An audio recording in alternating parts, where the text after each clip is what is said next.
সমস্ত মনৰ দিগন্ত প্ৰসাৰী কেৱল দুপুৰীমুখ মাধ্যমিক বিদ্যালয়তে নহয় সমগ্ৰ অঞ্চলৰ এগৰাকী দক্ষ শিক্ষক হিচাপে নিজক পৰিচয় দিবলৈ সক্ষম হ'ল। ধন্য আপোনাৰ কৰ্ম, ধন্য আপোনাৰ আত্মোৎসৰ্গিত জীৱনচাৰী। হে মহান, আপোনাৰ মহান শিক্ষকতা বৃত্তিৰ চৰকাৰী সময়সূচী অতিবাহিত হোৱা আজিৰ এই প্ৰৱেশ অনুষ্ঠানত আপোনালৈ সশ্ৰদ্ধ সম্বৰ্ধনা জনাওঁ। শেষত আপোনাৰ সুস্বাস্থ্য আৰু দীৰ্ঘায়ু কামনা শ্ৰদ্ধাৰে শ্ৰী অচ্যুত হাজৰিকা প্ৰধান শিক্ষক আৰু শিক্ষক দুপুৰীমুখ মাধ্যমিক বিদ্যালয় সভাপতি সম্পাদক সভানেত্ৰী সম্পাদিকা পৰিচালনা কমিটি তথা মাতৃগোট দুপুৰীমুখ মাধ্যমিক বিদ্যালয় ছাত্ৰ সংসদ দুপুৰীমুখ মাধ্যমিক বিদ্যালয়।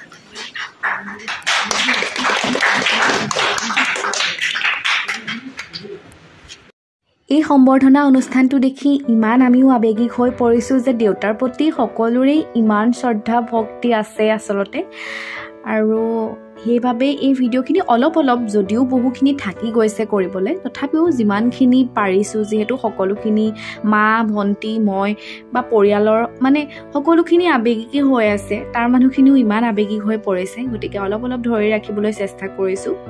আৰু এটা কথা কওঁ, সকলোৱে কৈছে দেউতা অসুস্থ হৈও স্কুলখনৰ প্ৰতি থকা যি দায়িত্ব, সেয়া দেখিয়ে কিবা এটাত যে নিজৰ দায়িত্বসমূহ ভালদৰে পালন কৰিব লাগে সেয়া আমি বুজি পোৱা হৈছোঁ।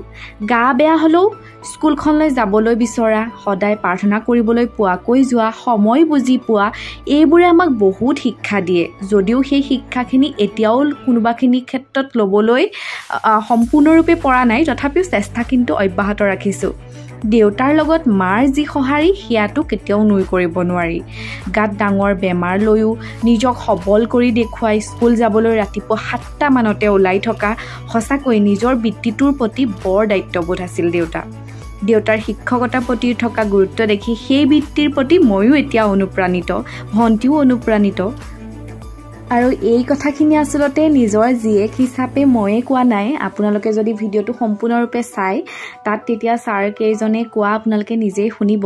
সঁচাকৈ কিন্তু এটা কথা মানিব লাগিব, দেউতাৰ ইমান অসুস্থ হৈছে যদিও কিন্তু নিজৰ মনোবলটো যে ইমান ষ্ট্ৰং, মানে নিজৰ ইমান মনোবল আছে, গতিকে সেই মনোবলৰ ওপৰত ভিত্তি কৰিয়ে কেতিয়াও মানে কোনো দিনেই, যদিও কেতিয়াবা ক্লাছ কৰিবলৈ অপাৰ্থক হৈছে, কাৰণটো তেওঁ শৰীৰটোৱে টনা নাই, গতিকে পৰা নাই ক্লাছ কৰিবলৈ, কিন্তু তথাপিও মামাই লৈ আহে, স্কুললৈ আহে আৰু মই ক্লাছখিনি কৰি দিছিলোঁ। কিন্তু সেই টাইম মেনেজমেণ্ট, মানে 9টাত প্ৰাৰ্থনা পাব লাগে, 9টাতেই পাব, মানে 9টাতেই পাবও নহয়, মানে 9টাতকৈ আগত পাব, মানে আধা ঘণ্টা 1 ঘণ্টা আগতেই পাবগৈ, মানে দেউতা তেনেকুৱা। মানে এতিয়াও আমাৰ কিবা এটা পৰীক্ষা দিবলৈ হওক বা ক'ৰবালৈ ওলাই যোৱাই হওক, দেউতা 1 ঘণ্টা বা 2 ঘণ্টা আগত যাব, কিন্তু কেতিয়াও পিছত নাযায়। গতিকে সেইখিনিৰ পৰা সকলোৱে বুজি পাইছোঁ বুলি কৈছে, সকলোৱে স্কুলখনৰ সকলোৱে অনুপ্ৰাণিত হৈছোঁ বুলি কৈছে। গতিকে সেইখিনি আমাৰ বাবে বিৰাট ভাল লগা কথা, যিহেতু দেউতাৰ সেই আদৰ্শটো যদি সকলোৱে মানে গ্ৰহণ কৰে, আচলতে বহুত লাভান্বিত হ'ব, বহু ক্ষেত্ৰতেই বহুত সহায় হ'ব আচলতে। গতিকে কেতিয়াও নিজৰ বৃত্তিটোক ফাঁকি দিয়া নাছিলে, কেতিয়াও মানে নিজৰ বৃত্তিটোৰ প্ৰতি একোৱেই মানে ফাঁকি বোলা বস্তুটো একোৱেই নাছিলে, মানে যিটো সেইটোৱেই। আৰু দেউতাৰ 17 চনত এটা অপাৰেশ্যন হৈছিলে, যিটো এটা হেভি অপাৰেশ্যন আছিলে আচলতে। তাৰ পিছৰ পৰা ডক্টৰে ক'লে যে আপুনি স্কুললৈ বা য'তেই যাওক আপুনি খোজকাঢ়িব, তেতিয়াহে আপুনি সুস্থ হ'ব। আৰু তেতিয়া মানে দেউতাই মানে ইমান দূৰ খোজকাঢ়ি অহা যোৱা কৰে, ৰাতিপুৱাই যায়, সেই সময়খিনিও দেউতাই সদায় টাইম টু টাইম, মানে খোজকাঢ়ি গৈছোঁ বুলি যে মই দেৰিকৈ পাইছোঁগৈ, সেই বস্তুটো মানে কেতিয়াও নেদেখিলোঁ। মানে খোজকাঢ়ি মানে ৰাতিপুৱাই সোনকালে উঠি সেয়া ভাত পানী খাই ওলাই মেলি আহি আকৌ ঘূৰি আহে খোজকাঢ়ি, মানে ইমান মানে সেই বস্তুটো নিয়মানুবৰ্তিতা, মানে কেতিয়াও মানে কথা শুনিব নোৱাৰে, মানে কেতিয়াও মানে ভাল নাপায়। মানে এইটো আমাক কয় যে কি হ'ব যদি মই অকণমান দেৰিকৈ পাওঁগৈ, কিবা এটা ক'লে মই বহুত দুখ লাগিব, মই ল'ৰা ছোৱালীখিনিক হেৰি কৰা হ'ব, মানে বেয়া কৰা হ'ব, বা ল'ৰা ছোৱালীখিনিয়ে বুজি নাপাব, এই বস্তুটো আমাকো মানে এতিয়াও কৈ থাকে। মানে কিয় সোনকালে নাযাওঁ টাইম টু টাইম মানুহ হ'ব লাগে সেইটো বস্তু কিন্তু দেউতাৰ একদম পূৰা আছিলে। বাকী নম্ৰ ভদ্ৰ সেই কথাখিনিতো সকলোৱে কৈছে আৰু সেইটোতো আমি জানোৱেই। আৰু আমাৰ প্ৰতি যিটো অনুপ্ৰেৰণা, আমাৰ প্ৰতি যিখিনি কৰণীয়, কেতিয়াও তাত মানে হাত কেতিয়াও ধৰা নাই। মোৰ কাৰণেতো ইমানখিনি কৰিছে, যিহেতু মই গীতৰ চৰ্চাও কৰোঁ, গতিকে সেইখিনি আগুৱাই যোৱাৰ ক্ষেত্ৰতো দেউতাই বহুতখিনি অনুপ্ৰেৰণা যোগাইছে, দেউতা, মা, ভণ্টি সকলোৱে আৰু। গতিকে আপোনালোকেও আশীৰ্বাদ কৰিব যাতে আমিও আগবাঢ়ি যাব পাৰোঁ। আৰু দেউতাৰ বৃত্তিটোৰ কথা কৈছোঁ যে দেউতাৰ বৃত্তিটোৰ প্ৰতি ময়ো বহুত আগ্ৰহী, মই চেষ্টা কৰি আছোঁ। গতিকে কি হয় মই নাজানো, গতিকে আশীৰ্বাদ কৰিব সকলোৱে যাতে এনেকুৱা এটা বৃত্তি আৰু দেউতাক অনুপ্ৰাণিত হৈ দেউতাৰ দৰেই হ'ব পাৰোঁ, সেই বস্তুটো বিচাৰোঁ আমিও।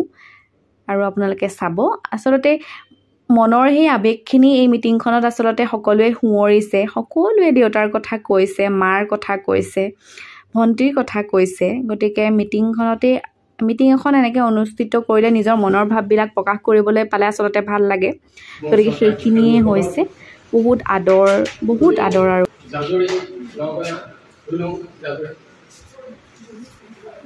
বিভিন্ন প্ৰান্তৰ পৰা অহা মোৰ শ্ৰদ্ধাৰ অভিভাৱকসকল আৰু মোৰ মৰমৰ ছাত্ৰ ছাত্ৰীসকল, যাতে আজি সম্বৰ্ধনা সভাত উপস্থিত থকা সকলোলৈকে মোৰ ধন্যবাদ জনাইছোঁ।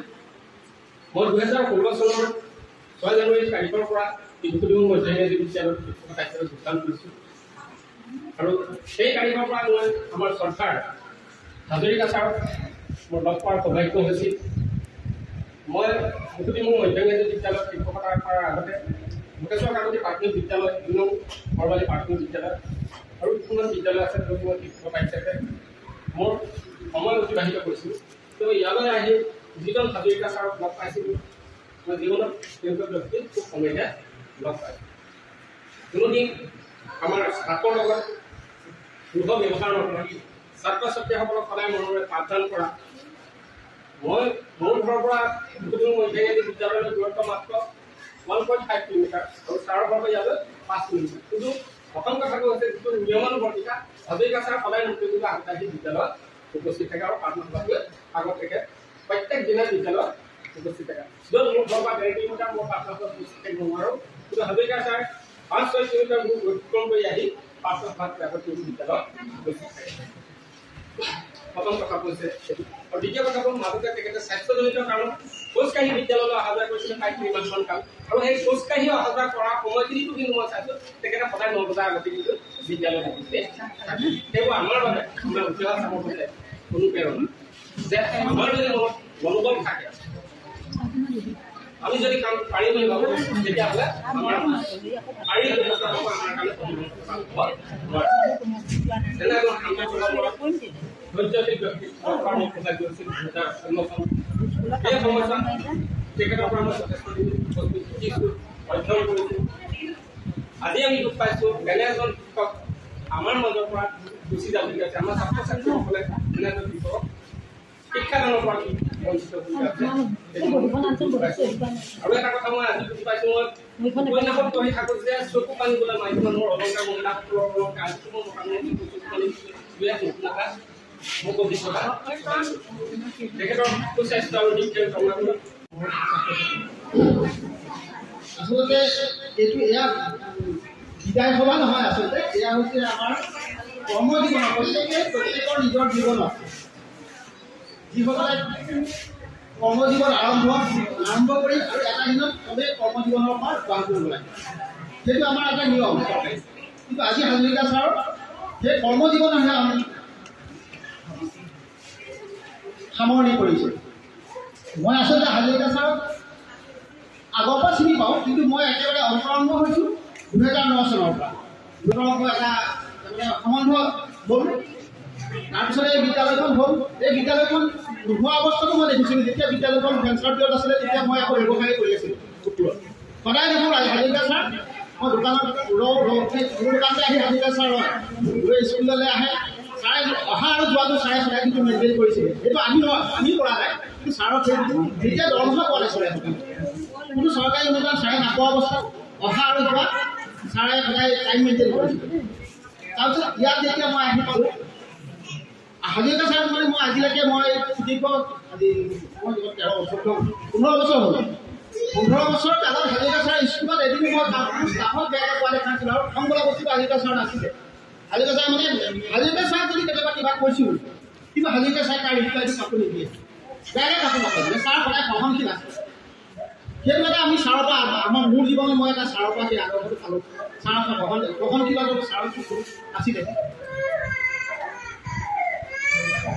আজি অলপ কথা ক'বলৈ অলপ বেয়া লাগিছে মানে নিজে মই প্ৰস্তুত